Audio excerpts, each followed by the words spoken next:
How you guys doing today? It's Anthony Ganji. Welcome to another episode of Chair Talk. Guys, this is going to be a quick power tip. I'm slowly working on a book for rookies. I'm trying to come up with a daily reader, 365 tips for rookies. I am going through all my older episodes. I'm taking from the transcripts. I'm using ChatGPT. But I think this is needed right now because I think we're losing out on a lot of senior staff. So I'm trying to go back and think of, what's some of the advice that I leaned on throughout my career that did come from good role models or good mentors. And I actually came up with something from one of our last episodes I just want to share immediately because I think it's definitely some good advice. And what I was going to do was read quickly what I wrote and then have Russ break it down. I think Russ is also in the best position to break this down because you could give someone all these tips that I'm trying to create, but some of these tips require senior experience to translate. And I think this could be one of them. Now, guys, real quick, books I have that work with rookies right now already is Managing Inmate Behavior. So this is how to manage inmates that are in disciplinary units. This is definitely something that, when you're working a disciplinary unit, you got to have a good senior officer with you. It's a different dynamic. So I wrote a book, real quick little book based on, if you did have a good role model, these are the things that they would be teaching you. And then this book is just filled with quotes from myself, Russ, Joe, a bunch of professionals on tips for new correctional officers and their supervisors.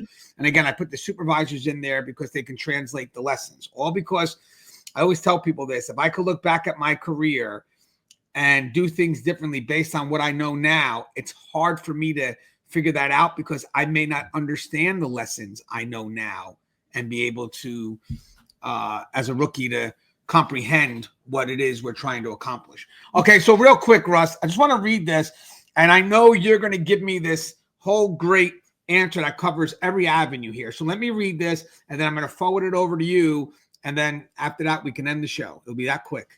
But if you don't mind, if you could take your time with this response. All right, so it's about reactionary versus resolving. Now, this is the first time Russ has heard this in regards to me reading it.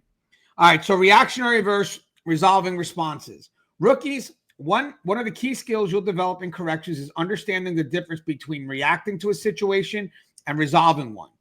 While both responses are vital, they serve different purposes and are applied in different contexts. Knowing when to react and when to focus on resolution is a skill that separates seasoned officers from those still learning the ropes.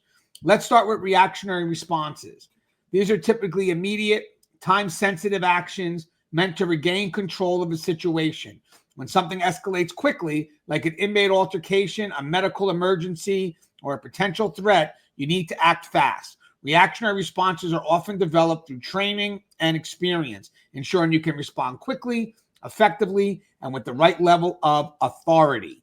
In these moments, your goal is to shift the dynamic of control back to the staff and neutralize the immediate threat. So, for example, imagine you're walking a housing unit and suddenly notice two inmates squaring off in an argument that's escalating to physical violence.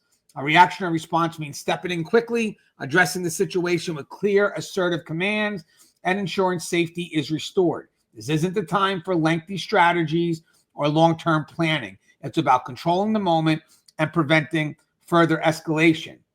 Reactionary responses rely heavily on situational awareness and training. They are strategic, but the strategy is pre-built into the protocols and procedures you've learned. These responses aren't necessarily designed for long-term resolution. Their purpose is to stabilize the situation so you can address underlying issues later. Now, they kind of work hand in hand with resolution, but hear me out. On the other hand, resolving responses are more deliberate and focused on long-term outcomes. Resolution takes a broader view of the problem, looking beyond the immediate moment to understand the root cause and implement a solution. Resolving a problem often requires time, communication, and a more strategic approach to ensure the issue doesn't repeat or escalate in the future. For instance, let's revisit the scenario of arguing inmates. After the immediate threat is neutralized and the situation is under control, you might notice that the conflict stemmed from a misunderstanding over something minor like property or access to a shared resource. A resolving response means addressing the underlying issue communicating with the inmates, clarifying rules, or involving supervisors or programming staff to mediate and prevent future conflict. Resolution doesn't always require immediate action, but it does require intentionality. It's about understanding the bigger picture and addressing the deeper causes of a problem to create stability over time. As a rookie, it's critical to start developing your senses to determine what requires a reactionary response and what can be handled through resolution. For example, an inmate refusing to comply with a simple directive might require you to react quickly to maintain order. However, if you notice a pattern of noncompliance or hostility from that inmate, the larger issue may require resolution, such as exploring why they're acting out or addressing tensions that may exist in the housing unit. Both reactionary and resolving responses have their place, but they must be applied appropriately. Reacting when resolution is needed can escalate a situation unnecessarily, while trying to resolve a situation that demands immediate action can lead to loss of control. The balance comes with experience and awareness. As you grow in this profession, you'll learn to assess situations quickly, determine whether immediate action is needed, and understand when a longer-term solution is the better option. So let me ask you, are you prepared to adapt to the needs of the moment while keeping an eye on the bigger picture? Success in corrections requires mastering both types of responses. React when you must, resolve when you can, and always remain focused on maintaining safety, security, and control. Okay, Russ, the mic is yours, sir. Yeah. So this is the thing where a lot of officers get caught up, and rightfully so, in the range of the moment. And by the range of the moment, I mean, we're literally doing the tactical thing. We're responding to situations, we're responding to incidents, and that's all well and good. But that's short-sighted. We want to try and work from the tactical level as much as possible. This is where, I get into the part where I say that, there is a mindset out there amongst many officers where it's just observe and respond. And the part that leaves out is the part about, prevent and preempt, and to work on actual resolutions to things. An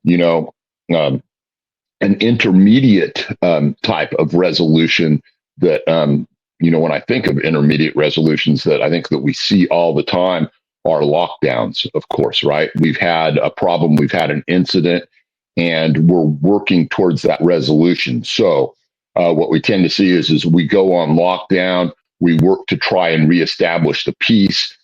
We work at identifying the perpetrators. We work on getting them out of the unit to ADSEG, at least for a little while. And then we try and put all of the puzzle back together again. And so that's kind of the way that if you think about that in your head, even small conflicts, have the ability to create a conflagration within your unit. And so you want to be able to nip those in the bud. And it's being able to use the thinking and the reasoning side of your brain that makes you able to, come up with those resolutions. Sometimes it's with regards to a specific inmate.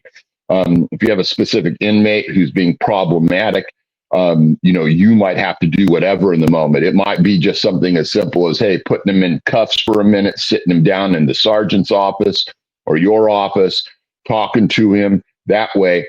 But what you've done there is you've taken the reaction, hey, you're going into cuffs because you're getting out of hand. Then putting him in the chair, talking to him, giving a chance to see if it's going to resolve itself, taking him back out of the cuffs. Maybe at that point or some future immediate point, he gets a disciplinary, or at least, he gets a, hey, warning ticket kind of out of it. And that is one of the strategies that we use in order to tamp down on things. And so it almost always comes down to these things, observe and respond just means, man, the whole place is doing whatever it wants until something occurs. And then you have the prevent and preempt, where you're out there actively looking for things. The other part that goes along with that, of course, though, is the prevent and preempt from the standpoint of putting things back together again.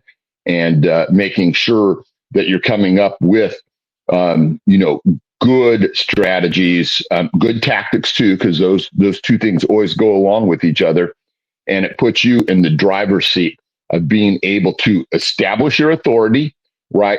Be able to take quick, decisive actions, and being able to implement policies and procedures that allow for a better smoothing running of the unit over a long period of time. Sometimes some of those things are going to be those intermediary things too, but that's what it's like to be able to look at the whole big picture all at once. Yeah, I love that, Russ. And it's funny when you mentioned that one thing about like pretty much a successful day is not nothing happening, because everything's happening to make this successful day. And I actually have in this daily reader, I think it's January 4th or January 5th, defining a successful day. Like basically, if you're going to sit there and define a successful day based on, well, the inmates didn't do anything today, well, then you're leaving success in the inmates' hands.